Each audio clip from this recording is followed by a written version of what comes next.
कक्षा 12 के सभी विद्यार्थियों को सबसे पहले नव वर्ष की हार्दिक शुभकामनाएं आपको और आपके परिवार को। तो आज हम आपका गणित का सिलेबस लेके चल रहे हैं। तो सबसे पहले हम आपको चैप्टर के बारे में कुछ बताने जा रहे हैं कि आपके चैप्टर कौन कौन से हैं। सबसे पहले आपका चैप्टर है संबंध एवं फलन। इसमें हम रिलेशन और फंक्शन के बारे में पढ़ेंगे। दूसरा है प्रतिलोम त्रिकोणमितीय फलन। तीसरा है आपका अपव्यय। चौथा है सारणिक। पांचवा है सांतत्य तथा अवकलनीयता। इसमें हम लोग लिमिट कॉन्टिन्यूटी और डिफरेंशिएबिलिटी के बारे में पढ़ेंगे। अगला है आपका अपलज के अनुप्रयोग। नेक्स्ट है समाकलन और चैप्टर नंबर 8 है समाकलनों के अनुप्रयोग। चैप्टर नंबर 9 है आपका अवकल समीकरण। चैप्टर नंबर 10 है सदिश बीजगणित। चैप्टर नंबर 11 है आपका त्रिविमीय ज्यामिति और चैप्टर नंबर 12 है आपका रैखिक प्रोग्रामन और चैप्टर नंबर 13 है आपका प्रोबेबिलिटी यानी कि प्रायिकता। तो सबसे पहला आपका चैप्टर है संबंध एवं फलन। संबंध को इंग्लिश में क्या कहते हैं, रिलेशन, और फलन को कहते हैं फंक्शन। तो सबसे पहले संबंध। तो संबंध हमारे 3 प्रकार के होते हैं। या तो वो संबंध हमसे बड़ा हो, या तो वो संबंध हमसे छोटा होगा, या कोई रिलेशन होगा तो वो हमारे बराबर का होगा। ठीक है। तो पहला संबंध है आपका x ग्रेटर देन y। इसका मतलब क्या हुआ, x का मान बड़ा है, y का मान छोटा है। दूसरा है x less than y। x का मान छोटा है, y का मान बड़ा है। तीसरा आपका x इक्वल टू y, यानी कि दोनों के संबंध जो आपस में कैसे हैं, बराबर हैं। तो यहाँ पर हमने 2 व्यक्ति लिए हैं, x और y, इन्हीं के संबंध में बताया है। ठीक है। इसी में हम लोग पढ़ेंगे प्रांत और परिसर और सह प्रांत। तो प्रांत क्या होता है, जो x का मान होता है वो प्रांत कहलाता है और जो y का मान होता है वो परिसर कहलाता है। उसको हम लोग रेंज कहते हैं। ठीक है। जैसे आपका लिखा है x such that x belongs to a, y such that y belongs to b। तो जो समुच्च b बनता है उसी को हम लोग सहप्रांत कहते हैं। उसी का नाम होता है कोडोमेन। कोडोमेन को हिंदी में क्या कहते हैं, सहप्रांत। एक नोट आपके लिए बहुत महत्वपूर्ण है, इसको जानना बहुत ज़रूरी है। यदि ए तथा बी में एम तथा एन अवयव हैं तो ए से बी में संबंधों की कुल संख्या, ए से बी में संबंधों की कुल संख्या 2 की पावर mn होती है। ठीक है, ये ध्यान रखना। ए तथा बी में यदि m और n अवयव हैं तो ए से बी में संबंधों की संख्या 2 की पावर mn होती है। अब कुछ आपको ये संकेत दिए गए हैं, उन संकेतों को जानना जरूरी है। उन संकेतों के नाम भी हमने लिख के बताए हैं। तो पहला आपका संकेत है बिलोंग्स टू। ये जो चिन्ह बना हुआ है, ये वाला चिन्ह, इसका नाम है बिलोंग्स टू। बिलोंग्स टू का मतलब होता है अवयव। ठीक है। जैसे हमने इसमें कह दिया है कि ए बराबर एक सेट बनाया है, उसमें लिख दिया 1 2 3 4। तो अगर हम तुमसे पूछें कि 2 बिलोंग्स टू ए, क्या 2 ए में है, तो हमारा आंसर आएगा कि हाँ, ये 2 ए में है। अगर हमने यहाँ से पूछ दिया 5 ए में है, तो आंसर क्या मिलेगा, नहीं मिलेगा। तो इसका कैसे चिन्ह बदलेंगे, ये जो दूसरा चिन्ह लगा है डज नॉट बिलोंग्स टू, तो इसको हम ऐसे लिख देंगे 5 डज नॉट बिलोंग्स टू ए। तीसरा ये चिन्ह देख रहे हो, ये है आपका दिस इम्प्लाइज का। अगला है आपका आर बनाया है। आर का मतलब क्या है, रिलेशन, और एक बिंदी ऊपर एक बिंदी नीचे, अथवा ये तिरछी लाइन की, इसका नाम है सच दैट। और आर बना के जो क्रॉस का निशान लगा हुआ है कट का, तो इसको बोलेंगे डज नॉट रिलेशन। आर का मतलब रिलेशन, मतलब किसी में संबंध है, और डज नॉट रिलेशन मतलब उसमें संबंध नहीं है। अब बात करते हैं द्वयाधारी संबंध की। द्वयाधारी संबंध क्या होते हैं कि यदि उन संबंधों को एक रास एक के रूप में लिखा जाए और उनके युग्मों के रूप में लिखे संबंध को द्वयाधारी संबंध कहते हैं। मतलब कोई भी संबंध लिखते हैं उनको एक रास एक के रूप में लिखना है, जैसे 2 क्रॉस 2, 2 क्रॉस 2, ठीक है, या 2 क्रॉस 3। तो इसका मतलब क्या है, ये 2 व्यक्तियों का आपस में संबंध है, द्वयाधारी संबंध कहलाएगा। ठीक है। तो आप लोग इस वीडियो को ध्यान से देखिएगा, आगे आपको और भी क्वेश्चन मिलने वाले हैं, क्योंकि संबंध एवं फलन के चैप्टर में पढ़ना है। तो उससे पहले आपको ये मेरा चैनल है, YouTube channel find herbs forest, ठीक है। ये आपको सब्सक्राइब करना है, लाइक करना है और अपने जितने भी विद्यार्थी पढ़ने वाले हैं उनको शेयर भी करना है। आगे आते हैं तो द्विआधारी संबंध के कुछ गुण होते हैं। तो पहला संबंध है कौन सा? सम्मित संबंध। तो इस संबंध में क्या होता है? सम्मित संबंध में क्या होता है कि x relation by, x relation by, x का संबंध किससे है? बाई से। दिस इम्प्लाइज, ये निशान किसका है? दिस इम्प्लाइज का। बाई रिलेशन एक्स, बाई का संबंध एक्स से है। तो यहाँ से क्या हो जाता है? X comma by belongs to R. This implies Y comma X belongs to R, ठीक है। यानी कि एक्स का संबंध बाई से है और बाई का संबंध एक्स से है।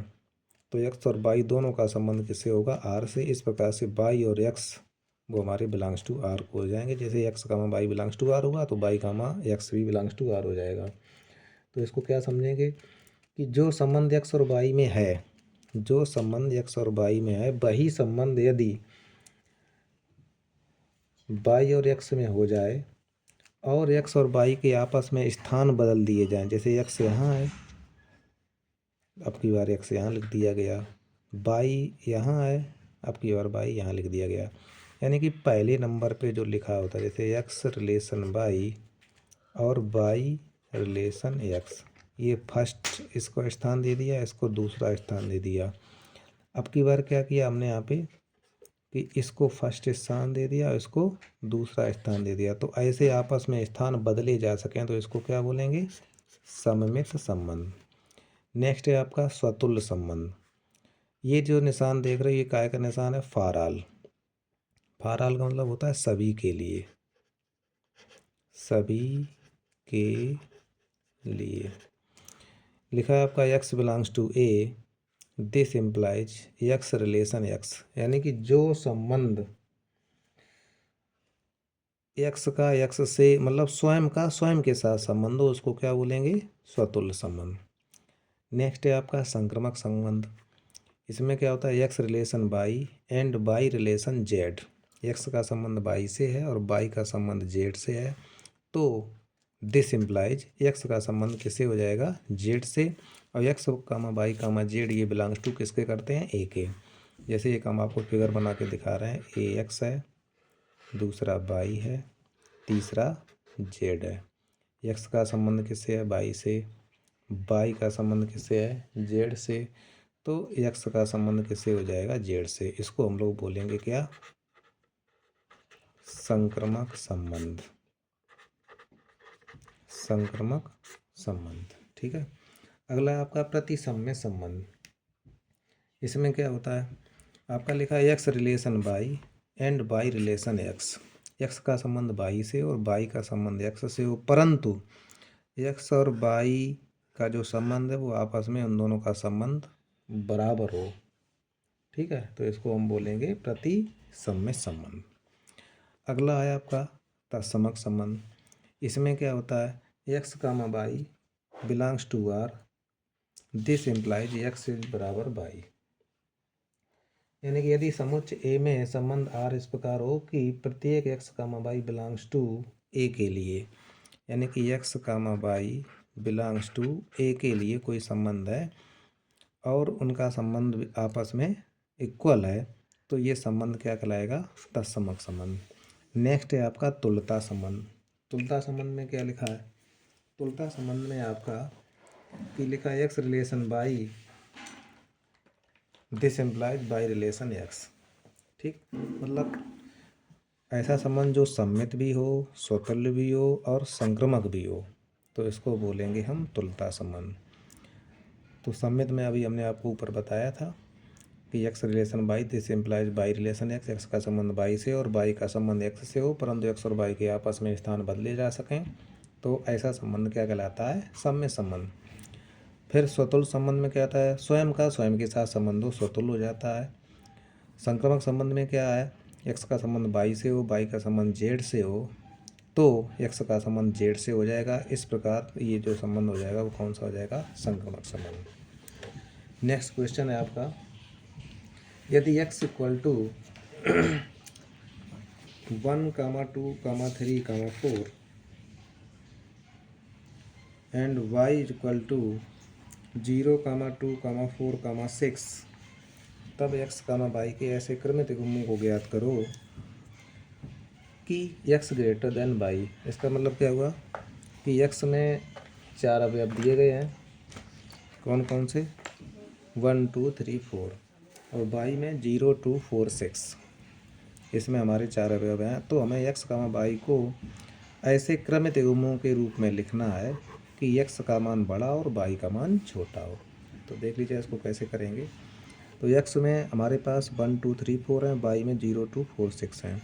तो इसका क्रमिक गुण क्या आएगा, मतलब हमें x, y के ऐसे क्रमिक गुण लिखना। तो x, y इक्वल टू, तो यहाँ लिखेंगे, अगर यहाँ से 1 ले लेंगे तो इधर वाले में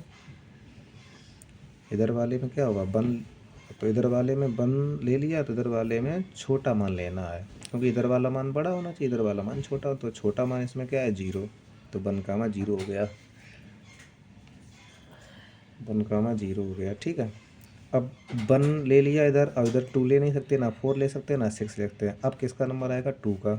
तो यहाँ से ले लिया 2, तो इधर वाला मान ले लिया 0, तो 2, 2 भी नहीं ले सकते हैं क्योंकि बराबर हो जाएगा। 2, 4 भी नहीं ले सकते हैं, 2, 6 भी नहीं ले सकते हैं।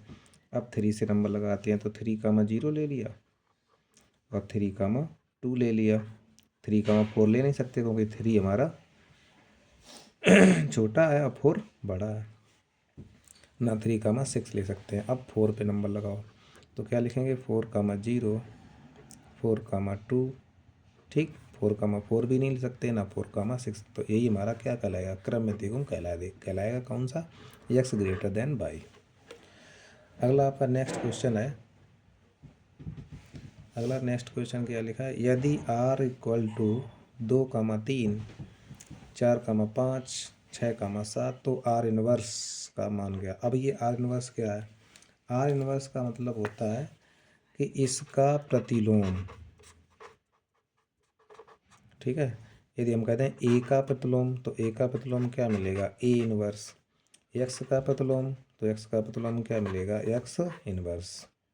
ठीक है, तो जैसे r इक्वल टू दिया गया है, तो जब r इनवर्स निकालेंगे तो ये जितने भी वैल्यू हैं, पहली वैल्यू x की होती है, दूसरी वैल्यू किसकी होती है, y की। तो इस 2, 3 लिखा है, इसको उल्टा करके लिखना है, 3, 2, 5, 4 और 7, 6। तो ये हो जाएगा r इनवर्स। ठीक, तो ऐसे अपना r इनवर्स निकाल लेते हैं। अच्छा, नेक्स्ट क्वेश्चन आपका है, यदि r एक संबंध है, ठीक है, मतलब r कोई एक संबंध है, तो हमें ये सिद्ध करना है कि r इनवर्स का whole inverse is equal to r। तो ये कैसे प्रूव करेंगे, तो यहाँ पर मान लेंगे, माना कि r इज इक्वल टू कोई संबंध मान लेंगे, जैसे हमने मान लिया 1, 2 और 4, 5, दो ही क्रमिक गुण बनाए हैं। इसका हमें जब r इनवर्स निकालेंगे, तो r इनवर्स के लिए क्या बताया, इसको उल्टा करके लिखना है। तो 2, 1 और यहाँ से आ जाएगा 5, 4। अब इसका दोबारा फिर से इनवर्स निकालेंगे, तो r इनवर्स का होल इनवर्स, r इनवर्स का होल इनवर्स क्या आ जाएगा, इसको उल्टा करेंगे तो 1, 2 और 4, 5।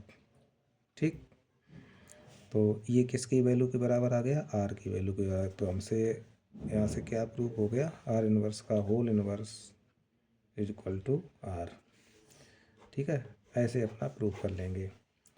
आगे के वीडियो में आपको संबंध से रिलेटेड कुछ क्वेश्चन बताएंगे, वो आपको नेक्स्ट वीडियो में मिलेंगे। तब तक के लिए आप लोग अपना ये चैप्टर पूरा करें, और ये जो भी क्वेश्चन बता रहे हैं, ये सारे आपके परीक्षा संबंधित क्वेश्चन हैं, इनको आप ध्यान से पढ़िएगा।